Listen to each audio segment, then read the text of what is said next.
Hello friends, आज का video उन सारे टीचिंग एस्पिरेंट्स के लिए है जिन्होंने कॉमर्स से बीएड कर रखा है। और ये मोस्ट रिक्वेस्टेड वीडियो है जब से पीआरटी से बीएड स्टूडेंट्स को बाहर किया गया है, क्योंकि टीजीटी के लिए कॉमर्स वाले स्टूडेंट्स का सब्जेक्ट कॉम्बिनेशन जल्दी नहीं होता है और पीआरटी से उनको बाहर ही कर दिया गया। जो चीजें अब हो नहीं सकती उसके बारे में सोच के टेंशन लेने से कुछ नहीं होने वाला। थोड़ा सा पेशेंस रखिए और अब सोचिए कि अब आगे क्या करना है। आज मैं आपके साथ शेयर करने वाली हूँ कि अब आपके पास कौन कौन सी अपॉर्चुनिटीज हैं, कहाँ के लिए आप एलिजिबल हैं। वेलकम टू स्त्री कॉर्नर। मैं हूँ आपकी friend Aradhana. First of all आपको ये क्लियर कर दूं कि मैं भी कॉमर्स स्ट्रीम से हूँ और मैंने भी बीएड कर रखा है। तो अभी भी हमारे पास अपॉर्चुनिटीज हैं, थोड़ी ज़्यादा एफर्ट्स लगाने पड़ेंगे, बट ऐसा नहीं है कि एकदम से हमारे पास कोई भी अपॉर्चुनिटी ही नहीं है। तो सबसे पहले अगर आपने बीकॉम कर रखा है और बीकॉम के साथ आपने बीएड किया हुआ है तो आपको सीटेट का पेपर 2 क्लियर करना होगा। अगर आपका सीटेट का पेपर 2 क्लियर है, मतलब सेकेंड पेपर आपने क्लियर कर रखा है, तो आप DSSB के लिए जो SST TGT है उसके लिए एलिजिबल हैं। KVS के लिए आप एलिजिबल नहीं हैं क्योंकि कॉमर्स 11th और 12th को ही पढ़ाया जाता है। CBSE बोर्ड में 9 से कॉमर्स नहीं होता है, ये सबको पता है। मैं भी KVS से ही पढ़ी हूँ। तो 11 से हमारा कॉमर्स स्टार्ट हुआ था और TGT 6 to 10th ही होता है।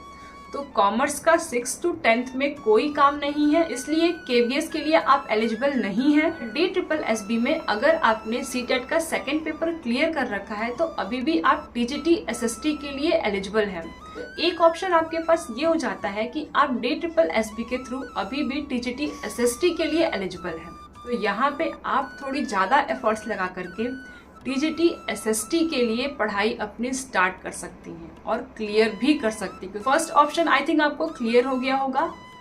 अब हम बात करते हैं सेकेंड ऑप्शन। तो अगर आपने पीजी कर रखा है, मीन्स आपने अगर MCOM कर रखा है, तब आप PGT के लिए एलिजिबल हैं। तो आप PGT KVS के लिए भी एलिजिबल हैं और PGT DSSB NVS सब के लिए एलिजिबल हैं। अगर आपने MCOM कर रखा है, मीन्स आपके पास PG है, तो आप 11th और 12th कॉमर्स को पढ़ा सकती हैं। आप KVS में भी 11th और 12th के टीचर बन सकते हैं। DSSB में भी आप 11th और 12th के लिए टीचर बन सकते हैं कॉमर्स के लिए, मीन्स अकाउंट्स के लिए, बिजनेस के लिए। और सबसे बड़ी बात यह है कि यहाँ पे आपसे बीएड नहीं मांगा जाता है। अगर आपने बीएड नहीं किया है बट आपने PG कर रखा है तो आप PGT कॉमर्स के लिए एलिजिबल हैं। तो ये हो गया आपका सेकेंड ऑप्शन।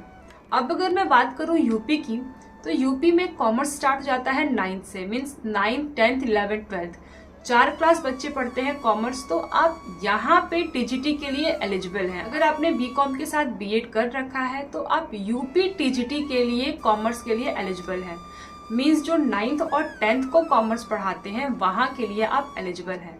बट एक चीज़ ध्यान देना होगा कि क्योंकि आपको हिंदी में पढ़ाना है, इसलिए आपकी हिंदी पे थोड़ी पकड़ अच्छी होनी चाहिए।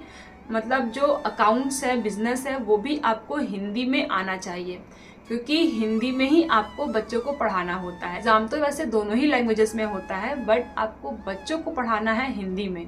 तो आपकी जो अकाउंट्स पे पकड़ है ना, वो हिंदी में अच्छी होनी चाहिए। तो ये है आपका थर्ड ऑप्शन। और एक चीज़ मैं आपको क्लियर कर दूँ कि अगर आपने PG कर रखा है और PG में आपका 55% है, मिनिमम 55%, तो आप नेट के लिए भी एलिजिबल हैं। और अगर आपने नेट GRF क्लियर कर लिया तो आप डिग्री कॉलेजेस में भी पढ़ा सकती हैं। तो ये एक बहुत बड़ा प्लस पॉइंट होता है कि आप PGT के साथ साथ नेट की भी तैयारी कर सकती हैं, क्योंकि PGT और नेट का जो सिलेबस है ना, वो ऑलमोस्ट सेम है। नेट के लिए एक होता है कॉमन पेपर और एक होता है सब्जेक्ट का पेपर, तो ऑलमोस्ट सिलेबस सेम होता है। तो आप दोनों की तैयारी एक साथ कर सकती हैं। अगर आपका लक अच्छा रहा, आपने मेहनत अच्छे से कर ली, तो आपके पास डिग्री कॉलेजेस में लेक्चरर बनने का भी ऑप्शन होता है। ये कुछ ऑप्शंस थे जो मुझे आप लोग को बताना था, बिकॉज अब मैं भी इसी सिचुएशन पे आ गई हूँ और मैं अब स्टार्ट कर रही हूँ PGT के लिए अपनी तैयारी।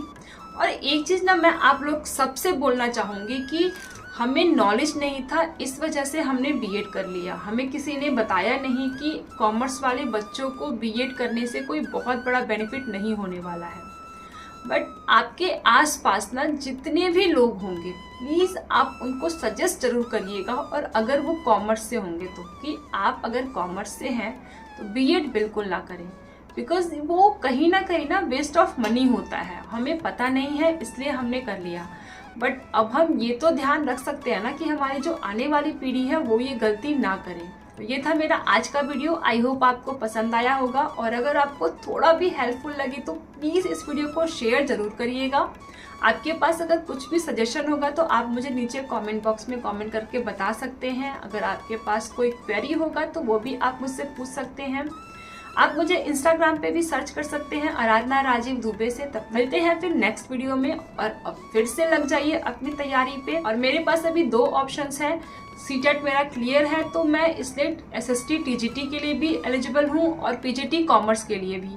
तो अभी मैं भी थोड़ी सी कंफ्यूज हूँ कि मैं किस पे ज़्यादा फोकस करूँ, क्योंकि हर तरफ जाने से कुछ नहीं होने वाला। कोई एक टारगेट लेकर के हमें चलना होगा।